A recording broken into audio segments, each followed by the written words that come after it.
So I have only one question, sir. How to identify the right thing to die for? Because when you talk about purpose, life purpose, karma and all, for a youngster like me, it's like bouncing. And I don't understand the purpose of life. I don't understand how to control my desires.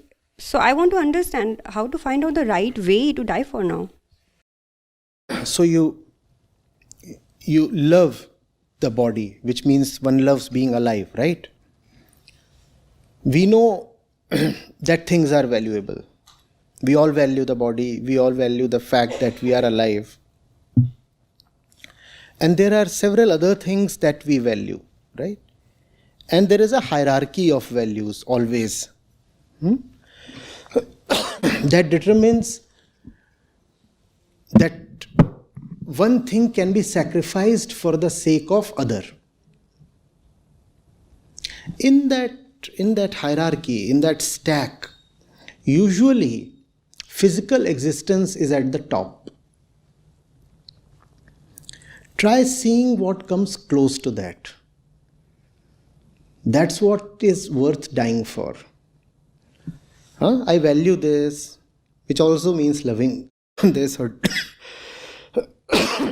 which also means loving this or desiring this. I value this. I value this. I value this, this. And when it comes to choosing between this and this, what do? I drop this. I drop this. Now, can there be something so lovable that you can choose to drop even your body for that? No need to come to quick conclusions. Just try to probe deeper into love. What is the most appealing, most beautiful thing I can find to love? And you don't need to ask, can I die for it? No, that will happen on its own when it has to. Just keep augmenting the quality of your love. Don't settle for something ordinary, mediocre, commonplace, traditional, petty. No. Love is the highest respect you can offer to anything. So figure out the highest and fall in love with it. That highest obviously need not necessarily be a person. It could be a person if it has to be, or it could be anything, a cause, a mission. See what is valuable and exceed it, because there is something more important than that. And keep rising, keep rising.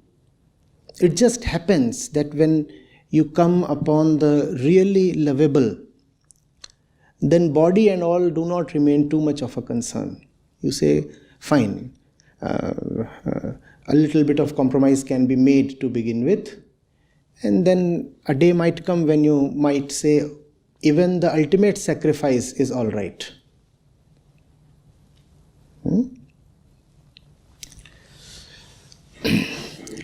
See, your question comes from a place where we just randomly decide to pursue things. Why do you opt for a particular piece of garment? Because it is available in the market. And because it is trending. Right? You don't wear something that was in vogue 10 years back. Correct? A particular course of study is hot these days. Too many people are opting for it. So one decides to go for it. There is no love in our choices. One comes to a certain age, and society and religion and hormones decide that you need a physical partner. So you marry.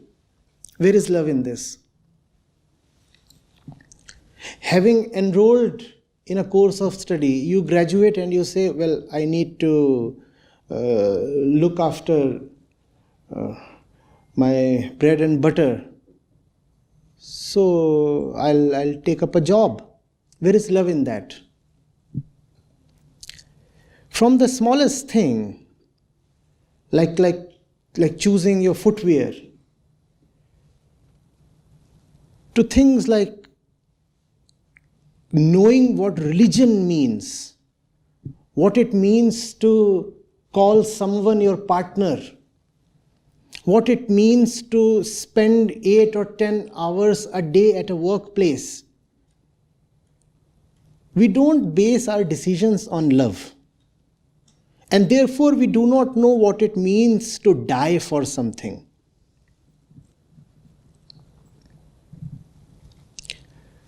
Are you getting it? Please see. It's just that to love, you must have some sense of who you are. Otherwise, you'll have attractions and compulsions, but not love. Love is your highest tribute and also your best medicine. Love is when you bow down in front of something very immense, and love is also when you, in a moment of helplessness, say, I need to be treated, I need some medicine. That's what love is. And love is both of these together at the same time. Your tribute and your treatment. But we just let lives drift. We are drifters, aren't we? All of us. Let's acknowledge that. How much of love has there been in our life? You love a baby. That's because the baby is coming from your body. Is that love? Is that love? No, it's a random occurrence. It's a random and predictable occurrence. Please think of what is happening. We don't need to think of alternatives.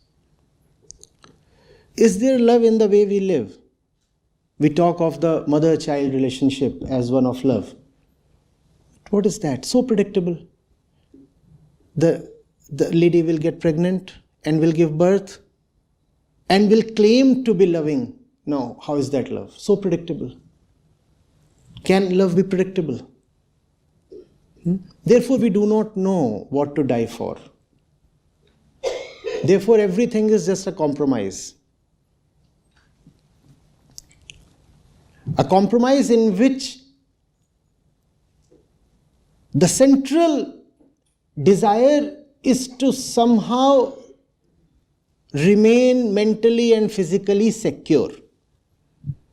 So the topmost priority is given to physical security and mental continuation. Love is not accorded the respect, the place it deserves.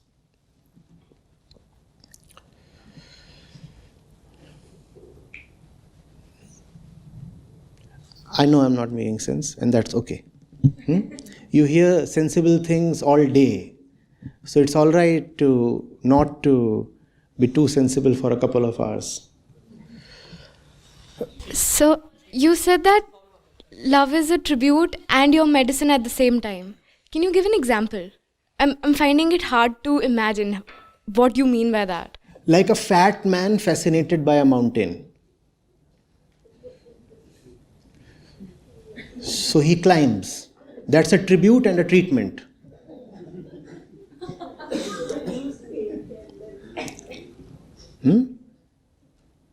Yeah. So, good evening. I was listening to you. I was also listening to the questions asked by the young girls or ladies. I'm working with young adolescents since many years, and I can see the change happening in the society. I also remember many times my childhood. Like somewhere I felt or I experienced what you were talking, the lower pleasures in comparison with higher pleasures. And you were also giving them definition or maybe the ideal friend's definition. The person who will take you from lower to higher is your true friend. And that FOMO social media, maybe we call it as peer pressure. So I just felt whatever you were saying to her was making sense.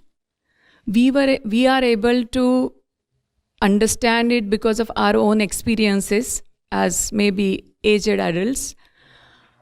So I feel when we look around ourselves, there's a lot of motivation from eccentric to eccentric is happening. Means these children, they are more into lower level of pleasures these days. So you visit so many institutes, you interact, you face such kinds of questions from youngsters. So I really want to ask you, if we want to work means we want to bring that awareness amongst youngsters on these lines. So when we have to tap them, means at what age, where we have to, means at home, in institutes, or on social media, what we can do, because many times I personally feel helpless. It's a thing so important that you have to catch them wherever you can and as early as you can. So even 8 years is not too early. 8 years of age. The fellow would be in class 3 probably at that age. That's not too early. And if he's on social media, catch him there. If he's there on the playground, catch him there. Classroom, catch him there. Family, catch him there. TV, cinema, books, wherever he is, there is no option but to catch him there. Right. Increasingly, he is on the mobile phone. Catch him there. Right. Thank you. So who will have very much impactful role? Parents, teachers, or people like us, the social change enthusiasts? Whosoever has the burning desire to bring about a change. So it could be a parent, it could be anybody, depends on the intensity of your love.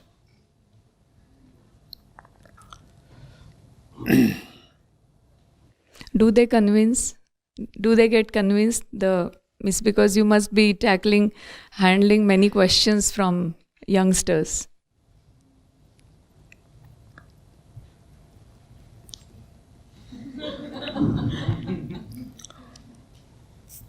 Why else would I exist as I do?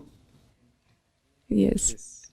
Okay, thank you. Gathering itself is a good evidence that still being hungry and everyone is here, so many are here still, and we are not able to wind up. So that's an evidence. On most complicated topics, Maya, Ishvara, purpose of life, Atma.